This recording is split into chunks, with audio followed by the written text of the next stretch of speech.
Hello everyone. आज हम लोग सेफ्टी मैनेजमेंट के बारे में बात करेंगे। सेफ्टी मैनेजमेंट के काफ़ी सारे डेफिनेशन भी दिए हैं। अलग अलग जो साइंटिस्ट हैं उन्होंने अलग अलग डेफिनेशन भी दिए हैं प्लानिंग के। जैसे कोई भी सेफ्टी प्लान करते हैं तो ठीक है, तो उसमें काफ़ी सारे आपको 10 से 15 डेफिनेशन मिलेंगे अलग अलग। तो उसमें से मैं कुछ ही बताऊंगा आपको। ठीक है, तो आज बात करेंगे जैसे मेन बेसिक, जैसे सेफ्टी मैनेजमेंट की बात करते हैं तो सेफ्टी मैनेजमेंट मतलब क्या होता है। It is an act and science to setting the safety objective, safety policy and उससे रिलेटेड, सेफ्टी से रिलेटेड जो भी हैं पॉलिसीज़ हैं, रूल्स एंड रेगुलेशन हैं, ठीक है, उनको क्या करना है, उनको रेगुलेट करना। ठीक है, ये कौन करता है, वो सेफ्टी मैनेजमेंट करता है। ठीक है, तो आगे चलते हैं हम लोग। The concept of management. The concept of management has to origin in India, an Indian origin. Before considering the modern concept of management, it is interesting to know our ancient concept of management. Oldest Indian concept is that the God is the supreme manager. जो अपना modern concept है उसके पहले एक बता दूं मैं कि जो मैनेजमेंट का एक वो था, वो हमारे इंडिया में जो भगवान थे उनके द्वारा किया गया था। ठीक है, जो गॉड होता है, god is the supreme manager, एक तरीके से कह सकते हैं वो मैनेजर है। Who manage this universe, he is the creator, protector and clear, जो कि पूरा संसार को मैनेज करता है, यूनिवर्स को मैनेज करता है, और वो प्रोटेक्ट करता है, क्रिएट करता है, प्रोटेक्ट करता है और किल करता है। ठीक है,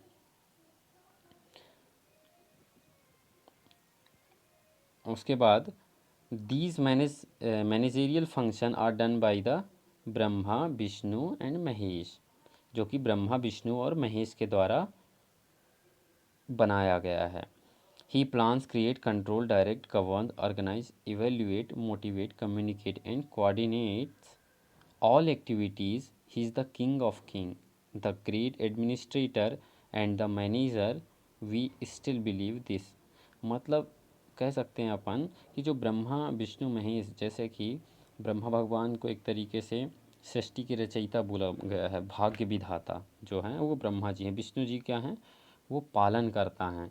ठीक है, और जो महेश जी हैं वो संहार करता हैं, मतलब जो क्रिएट करते हैं ब्रह्मा जी हैं, विष्णु जी क्या करते हैं, प्रोटेक्ट करते हैं, और जो किल करते हैं वो महेश जी करते हैं। ठीक है, उसको संहारक हैं एक तरीके से। ठीक है, तो ये सबसे अच्छा एग्जाम्पल हो सकता है और मैनेजमेंट का। ही प्लान्स, क्रिएट, कंट्रोल, और जो कि प्लान करते हैं, क्रिएट करते हैं, कंट्रोल करते हैं, गवर्न करते हैं, उसको ऑर्गेनाइज करते हैं, उसको इवेल्युएट करते हैं, उसको मोटिवेट करते हैं, कम्युनिकेट करते हैं एंड कोऑर्डिनेट करते हैं जितने भी एक्टिविटीज़ हैं। ठीक है, ही इज़ द, जो कि किंग ऑफ किंग है, the great administrator and the manager. We still believe in this, जो कि भगवान जो हैं मैनेजर हैं, एडमिनिस्ट्रेटर हैं। ठीक है, जो कि हम अभी भी विश्वास करते हैं।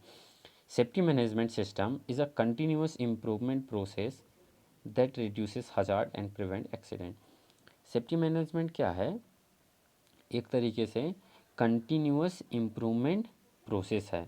मतलब कंटिन्यूसली जब हम कोई भी मैनेजमेंट तैयार करते हैं तो एक तरीके से उसमें क्या, उसका मैंने जैसे कोई इंडस्ट्री खोलते हैं, सेफ्टी मैनेजमेंट में हमेशा क्या, इसका उद्देश्य क्या रहता है, improvement, improvement and improvement.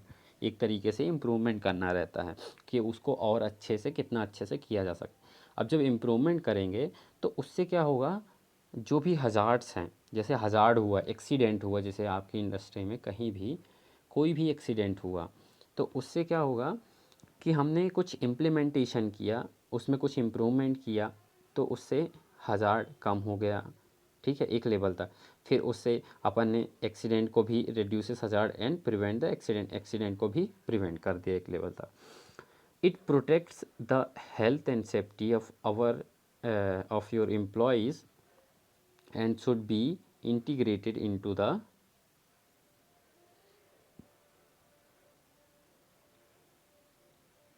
Into everyday process throughout the organisation, जो कि क्या करता है, जो भी एम्प्लॉयज़ होते हैं आपकी इंडस्ट्री में, क्योंकि जो भी वर्कर की सेफ्टी ही क्या रहती है, अगर आप वर्कर ही सेफ नहीं रहेंगे, उनके स्वास्थ्य और सुरक्षा के प्रति आप ध्यान नहीं देंगे, तो वर्कर काम ही नहीं करेगा।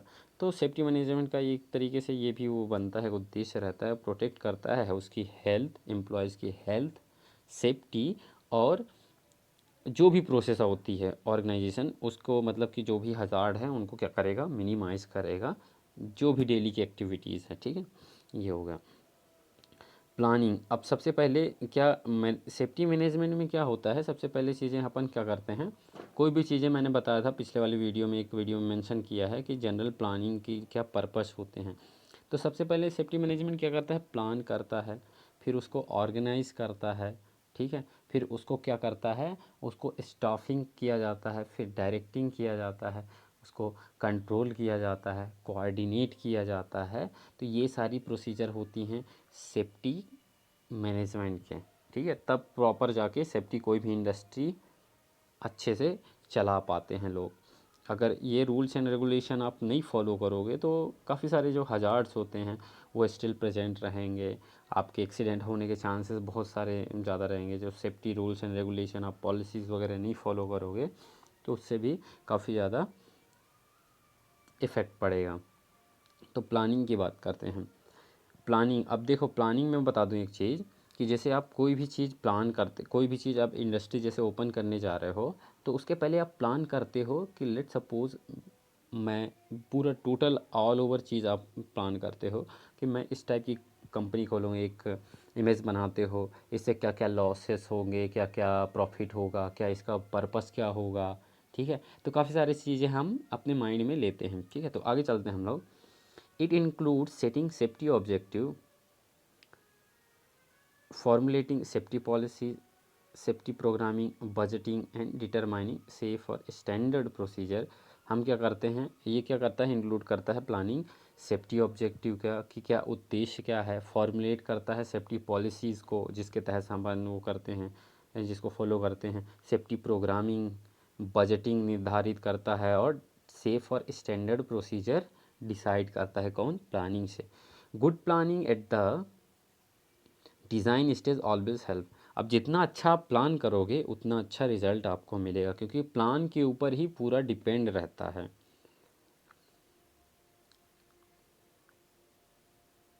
Planning for site effluent disposal facilities for the site. अब साइट की फैसिलिटी के लिए भी सहायता करता है, हेल्प करता है। और facilities for storing and handling raw material को कैसे हैंडल करना है, स्टोर करना है, वो सब प्लानिंग के अंडर ही आता है।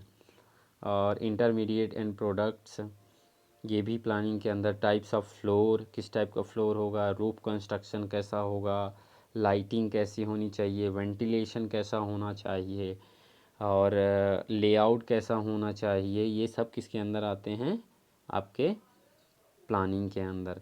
मशीनरी कैसी होनी चाहिए, प्रेशर वेसल कैसा होना चाहिए, लिफ्टिंग्स मशीन कैसी होनी चाहिए, हजार्डियस प्रोसेस में क्या क्या, जैसे कुछ भी है अनलेस स्पेशल केयर टेकन किया जाता है तो वहाँ क्या क्या फैसिलिटी आप प्रोवाइड किया, कौन कौन से चीज़ें जैसे हजार्डियस होंगे तो वहाँ क्या क्या फैसिलिटी प्रोवाइड कराओगे, ये सब प्लानिंग में।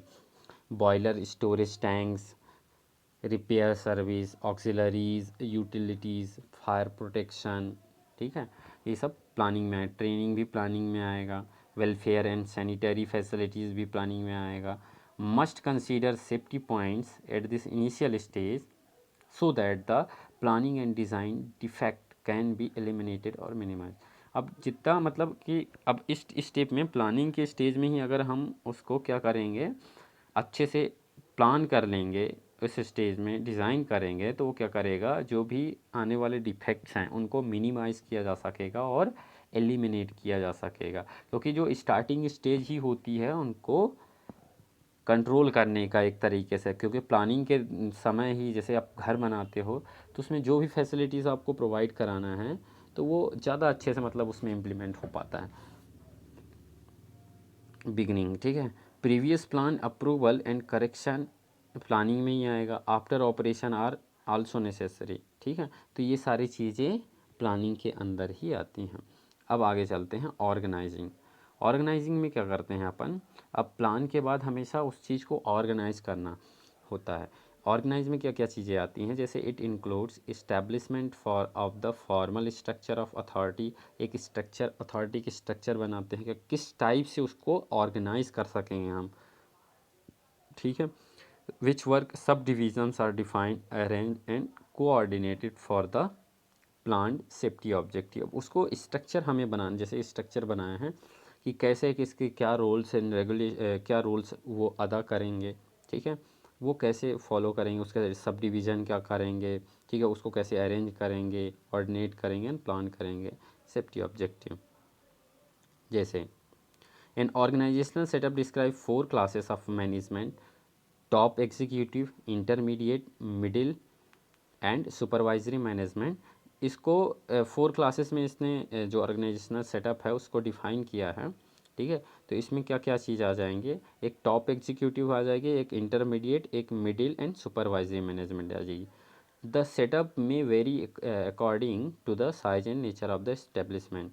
अब मॉडल सेफ्टी ऑफ, अब सेटअप, इसमें सेटअप एज अ नॉर्मल बताया है कि वो वेरी कर सकता है, वो size and nature of establish company के ऊपर डिपेंड करता है, क्योंकि हर कंपनी में अलग अलग पॉलिसीज़ होती हैं। जैसे किस कंपनी में सीईओ रहता है, किसी कंपनी में ऑक्यूपायर, अलग अलग, मतलब हर कंपनी के अलग अलग डायरेक्टर रहते हैं किसी कंपनी में।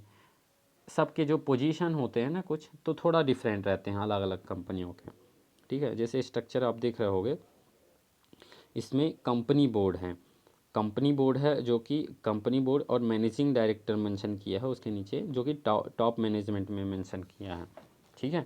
उसके बाद safety executive and department mention किया है, और मैनेजर एंड डिपार्टमेंटल्स हेड, जिस जिस डिपार्टमेंटल के हेड होंगे वो सब इसमें मेंशन किया है इंटरमीडिएट और मिडिल मैनेजमेंट में।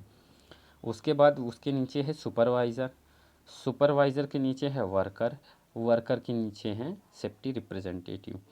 अब ठीक है, और उसके बाद सुपरवाइजरी मैनेजमेंट इधर साइड में जो है, ये सुपरवाइजरी मैनेजमेंट ले लिया है, और इधर सेफ्टी कमेटी। अब सेफ्टी कमेटी क्या है, ये लोग मिलके एक, कहा जाता है 250 और फैक्ट्री एक्ट में दिया हुआ है कि जहाँ 250 या उससे ज़्यादा वर्कर हो वहाँ मिलके एक सेफ्टी कमेटी बनाया जाता है, ठीक है।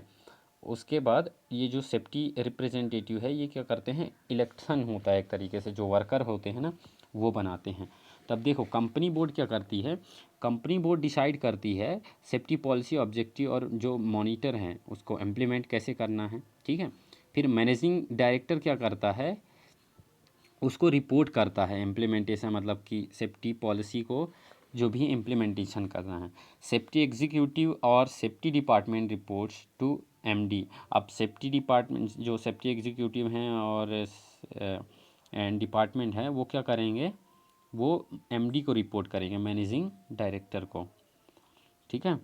उसके बाद सुपरवाइज़र क्या करेगा, सुपरवाइज़र जो है वो मैनेजर को रिपोर्ट करेगा, ठीक है। उसके सुपरविज़न में क्या क्या वो हो रहा है, अरेंजमेंट, सेफ्टी अरेंजमेंट जो भी है, ठीक है। अब मैनेजर और for the shop floor extension and application of the safety policy rules and procedure, worker are responsible to their super. अब जो भी रूल्स एंड रेगुलेशन होगा तो वर्कर किसके ऊपर होगा, वो तो सुपरवाइज़र के ऊपर होगा, ठीक है। वो सुपरवाइज़र के जो भी मतलब गलतियाँ हो रही है, हजार्ड है, कुछ भी हो रहा है, हादसा हो रहे हैं, तो वो सुपरवाइज़र को रिपोर्ट करते हैं, ठीक है। और जो सेफ्टी रिप्रेजेंटेटिव होते हैं वो उनकी आवाज़ जो है सेफ्टी कमेटी या इन तक पहुंचाई जाती है, जो एक तरीके से पॉइंट ऑफ व्यू रखा जाता है, ठीक है। तो वो सेफ्टी रिप्रेजेंटेटिव करता है। अब representative selected from the worker and supervisor advise to and assist for to safety committee. Supervisor क्या करता है, एडवाइस कर सकता है और असिस्ट कर सकता है सेफ्टी कमेटी को, ठीक है। For promoting health and safety, जो कि हेल्थ एंड सेफ्टी को प्रमोट करने के लिए। Safety committee advice on all matters of safety and health to the manager and the managing director, जो कि सेफ्टी कमेटी क्या कर सकता है, सबको एडवाइस कर सकता है हेल्थ एंड सेफ्टी अवेयरनेस के बारे में, ठीक है। तो ये स्ट्रक्चर था, एक तरीके से स्ट्रक्चर तैयार करता है ऑर्गेनाइजेशनल सेटअप, ठीक है। आगे बात करते हैं हम स्टाफिंग। अब स्टाफिंग का क्या काम क्या होता है, जैसे कोई कंपनी है तो वहाँ क्या काम होता है, जैसे रिक्रूट करना, उनका काम क्या होता है, जैसे कंपनी खोला आपने, उनका काम होता है रिक्रूटमेंट करना, ट्रेनिंग प्रोवाइड करना, ठीक है। जो भी सेफ्टी मतलब कि मेंटेन करके रखना एक तरीके से कंडीशन वहाँ की, ठीक है, उनका काम यही रहता है, ठीक है। तो जैसे लिखा है, it includes personal function of recruitment and training the staff and maintaining the safe and favourable condition of the work through personal. इनका काम यही रहता है कि ये जो भी रिक्रूटमेंट वहाँ के स्टाफ को मेंटेन करके रखते हैं, ट्रेनिंग प्रोवाइड करते हैं, रिक्रूटमेंट करते हैं, ये इनका काम रहता है स्टाफिंग का। डायरेक्टिंग वाले क्या करते हैं, it is an a continuous task of the taking decision, ordering, instructing, guiding and advising on the all matter of safety. ये क्या करते हैं, इंस्ट्रक्ट करते हैं, ठीक है, गाइड करते हैं, एडवाइस करते हैं, जितने भी सेफ्टी से रिलेटेड मैटर हैं, कंसर्न हैं, ठीक है, जो भी टास्क मिलता है इनको, ठीक है, तो ये गाइड करने का काम करते हैं। कंट्रोलिंग वाले क्या करते हैं, इट्स नेम इम्प्लॉइज, आप कह सकते हो कि ये कंट्रोल करने का काम करते हैं, क्या, जो भी सेफ्टी से रिलेटेड, जैसे it includes performing evaluate and correcting the performance according to the objective, जो भी objective procedure and plans, it concerned with the quality times, user and cost in the safety matter. जो भी quality times है user से related, उनकी cost and safety matters, उनको क्या करते हैं, एक तरीके से जो भी मूल्यांकन करते हैं, मतलब एसेस करते हैं, असेसमेंट जो कहा जाता है कि मूल्यांकन करना, उसको करेक्ट करना, ये कंट्रोलिंग के अंदर आता है, ठीक है। अब कोऑर्डिनेटिंग मतलब it includes interrelating and synchronizing the different activities for achieving the safety goal। अब सबका उद्देश्य क्या है, एक तरीके से सेफ्टी गोल को ही अचीव करना है, मतलब पर्पस ही है सेफ्टी, ठीक है। तो उसको क्या कहा, एक साथ साथ लेके जो भी गोल उनको प्राप्त करना है, तो एक तरीके से इंटर रिलेट करता है और सिंक्रोनाइजिंग करता है, मतलब साथ साथ लेके चलता होता है, ठीक है, जितने भी एक्टिविटी डिफरेंट एक्टिविटीज़ होते हैं, ठीक है। इसके बाद होता है, बस आज के लिए इतना ही। और जैसे कि प्लानिंग, जैसे सेफ्टी के लिए मतलब काफ़ी सारे लोगों ने अलग अलग डेफिनेशन भी दिए हैं। मैं जैसे हेनरी फॉयल ने अलग दिया है कि सेफ्टी को ऐसे, प्लानिंग को ऐसे डिफ़ाइन किया है उसने कि प्रीव्यू ऑफ फ्यूचर एक्टिविटी, हम एक तरीके से फ्यूचर एक्टिविटी को प्रीव्यू करते हैं, ठीक है, फ्यूचर एक्टिविटी को प्रीव्यू करते हैं। और यूरविक ने अलग दिया है कि मतलब कि orderly way to think before acting, कोई भी काम करने से पहले, हम एक्ट करने से पहले उसको सोचना चाहिए, and to act in the light और फैक्ट्स रेदर देन गेसेस, मतलब कि गेस करने से पहले उसको पहले आप फैक्ट्स के बारे में जानें, ठीक है। तो ऐसे काफ़ी सारे लोगों ने अलग अलग डिफ़ाइन किया है चीज़ों को, ठीक है।